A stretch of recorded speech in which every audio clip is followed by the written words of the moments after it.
বিএসএফকে এক চুল আমরা মানে দখল করতে দেবো না আমাদের বাংলাদেশ।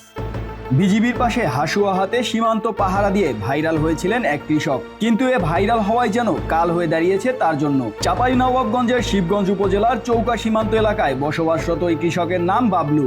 বাংলাদেশ টাইমসকে দেয়া এক সাক্ষাৎকারে তিনি জানিয়েছেন, সীমান্তে গেলেই তার উপরে হামলা করছে বিএসএফ। বাবলু শিবগঞ্জ উপজেলার বিনোদপুর ইউনিয়নের কালীগঞ্জ গ্রামের বাসিন্দা। ভাইরাল হওয়া ছবি সম্পর্কে জানতে বাবলুর বাড়িতে গেলে বাবলু বলেন, ছবি ভাইরাল হওয়ার পর তিনি সীমান্তে যেতে পারছেন না। কারণ জানতে চাইলে তিনি বলেন, তাকে সাংবাদিকদের সাথে কথা বলতে নিষেধ করেছে বিজিবি। তবে জানা যায় সীমান্তে গেলে বাবলুকে নিশানা করে ককটেল ছুড়ছে বিএসএফ, দিচ্ছে নানানভাবে হুমকিও। আমি সীমানা গেলি আমাকে থেকে ককটেল চালাই। বিএসএফকে এক চুল আমরা মানে দখল করতে দেবো না আমাদের বাংলাদেশ।